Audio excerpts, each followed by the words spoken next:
Hello friends. तो कैसे हैं आप लोग? आशा करते हैं कि आप लोग अच्छे होंगे, क्योंकि हम लोग एक नए शुरुआत किए हैं यूट्यूब चैनल के द्वारा। और आप लोग तो जान ही रहे हैं, हम लोग पॉलिटी की स्टार्ट किए थे मैंने। और पॉलिटी चल रहा है और अभी हिस्ट्री चल रहा है, एंशिएंट हिस्ट्री। तो पॉलिटी में मैंने चुनाव आयोग को स्टार्ट किया हूँ। चुनाव आयोग स्टार्ट करने के पीछे एक रीजन था, क्योंकि चुनाव आयोग अभी ज़्यादा मतलब सुर्खियों में था। इसकी वजह से मैंने चुनाव आयोग के बारे में स्टार्ट किया। कुछ लोगों का कमेंट्स था उसमें कि चुनाव आयोग जैसे बताया उसमें संवैधानिक संस्थाएं क्या थी, मतलब कुछ कुछ क्वेरीज आ रहे थे उसमें। तो मैंने सोचा कि उसको मैंने जो भी है प्रॉब्लम्स उसको मैं उसका सॉल्यूशन मैं ज़रूर करूं। तो एक इस पर मैंने वीडियो बना रहा हूं। तो अभी चुनाव आयोग के बारे में मैंने बताया था कि चुनाव आयोग होता क्या है, संविधान में उसका क्या प्रावधान दिया गया है, चुनाव आयोग का क्या उद्देश्य है, चुनाव आयोग में कितने सदस्य हैं। बताए थे कि बहुसदस्यीय निकाय होते हैं चुनाव आयोग, उसमें एक सदस्य होते हैं, दो अन्य सदस्य होते हैं। सभी का नियुक्ति का प्रावधान किया गया था, वो भी मैंने बता दिया था। और उसका संरचना के बारे में भी मैंने बता दिया था। तो आज हम लोग जो संस्थाएं हैं उसके बारे में हम लोग जानेंगे। संस्थाएं मतलब हुआ बॉडीज। और ये बॉडीज के बारे में जो बताया गया है संस्थाएं, तो संविधान में संस्थाएं के बारे में जो चर्चा की गई है वो संस्थाएं तीन तरह का होते हैं: संवैधानिक संस्थाएं, असंवैधानिक संस्थाएं और संविधानेतर संस्थाएं। तो सबसे पहले हम लोग जानेंगे कि संवैधानिक संस्थाएं होता क्या है। ये संस्थाएं होता क्या है पहले ये समझिए। तो संस्थाएं का मतलब हुआ रेगुलेटरी बॉडीज, यानी जो हमारे कॉन्स्टिट्यूशन में भी प्रावधान किया गया संस्थाएं के बारे में। फिर कॉन्स्टिट्यूशन से बाहर भी संस्थाएं हैं। तो वो संस्थाएं सरकार के जो अंग होते हैं उसको चलाने में मदद करते हैं, उसका यूज होता है संस्थाएं को। अब वो संस्थाएं देखिए यहाँ पे बताए थे: संवैधानिक संस्थाएं, असंवैधानिक संस्थाएं, संविधानेतर संस्थाएं। संवैधानिक संस्थाएं क्या होता है? तो ऐसी संस्थाएं जिसका उल्लेख संविधान के किसी भाग, अनुच्छेद एवं अन्य उपभागों में उपबंधित किया गया है।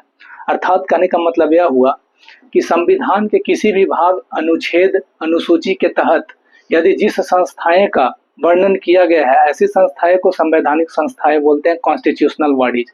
जैसे कि आपको बताए थे इलेक्शन कमीशन के बारे में, चुनाव आयोग के बारे में। तो चुनाव आयोग क्या है? एक संवैधानिक संस्था है। क्यों? क्योंकि संविधान में उसका प्रावधान किया गया है अनुच्छेद 324 के तहत। और बताया था मैंने कि उसमें भाग 15 के तहत बताया गया था, जिसमें अनुच्छेद 324 से लेके 29 तक दिया गया है। 324 में बताए थे कि अनुच्छेद 324 चुनाव आयोग का बारे में बताया था, और वो भी चुनाव आयोग से संबंधित अन्य प्रावधान जो भी थे, जो कि 329 तक था। तो उस तरह से मैंने बता रहा हूँ आप लोगों को मैं कि संवैधानिक संस्थाएं क्या होती है। तो संवैधानिक संस्थाएं ऐसी संस्थाएं जिसका उपबंध संविधान के अंतर्गत किसी भी अनुच्छेद, भाग या अनुसूची के अंतर्गत किया गया है। तो ऐसी संस्थाएं को कॉन्स्टिट्यूशनल बॉडीज यानी संवैधानिक संस्थाएं कहते हैं। जैसे कि निर्वाचन आयोग अनुच्छेद 324, UPSC union public service commission संघ लोक सेवा आयोग, इसका वर्णन संविधान के अनुच्छेद 315 में किया गया है। तो ये भी कैसा संस्थाएं हो गया? संवैधानिक संस्थाएं। और भी है जैसे कि आपका वित्त आयोग। वित्त आयोग क्या होता है? फिनांस कमीशन, इसका वर्णन अनुच्छेद 280 में किया गया है। फिनांस कमीशन का भी मैंने एक वीडियो बनाऊंगा मैं, खास करके क्योंकि इसका जो है बहुत ज़्यादा यूज है।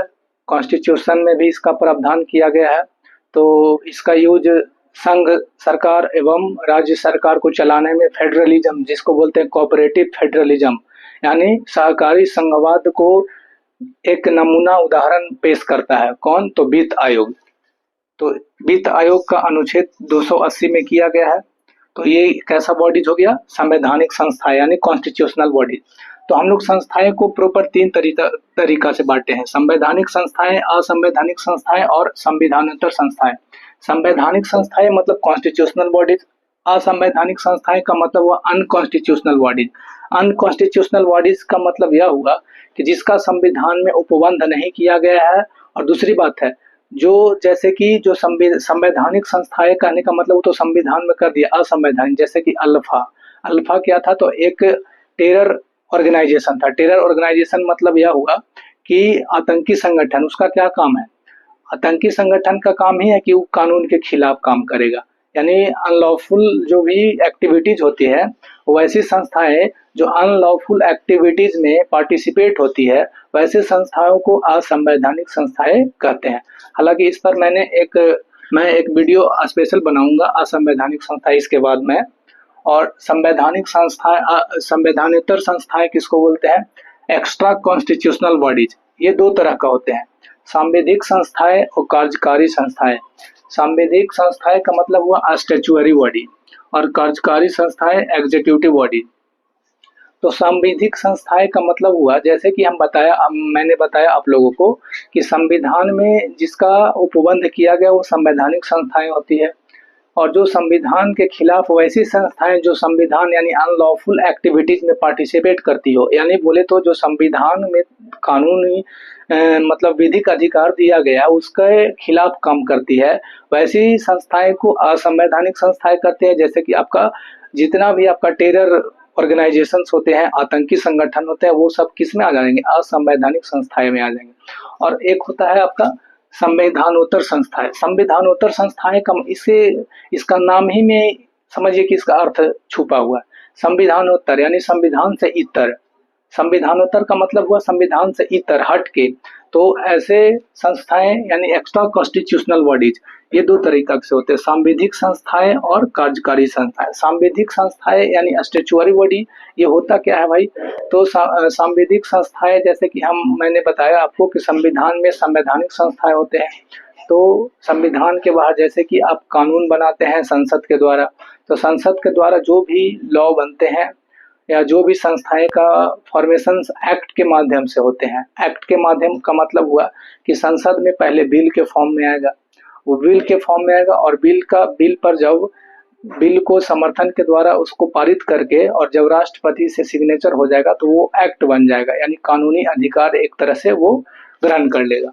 तो ऐसी संस्थाएं सांविधिक संस्थाएं कहलाती है, ठीक है। और कार्यकारी संस्थाएं का मतलब हुआ एग्जीक्यूटिव बॉडीज। एग्जीक्यूटिव बॉडीज जैसे नीति आयोग। एग्जीक्यूटिव बॉडीज का मतलब हुआ जो लॉ को एग्जीक्यूट करता हो, जो कानून को जो सरकार के द्वारा, जैसे संविधान में प्रावधान कर दिया वो संवैधानिक संस्था है। अब कानून के द्वारा यानी कानून के द्वारा संसद के द्वारा जो पारित विधेयक के द्वारा जो बनी संस्थाएं वो हो गया सांविधिक संस्थाएं, स्टैट्यूटरी बॉडी।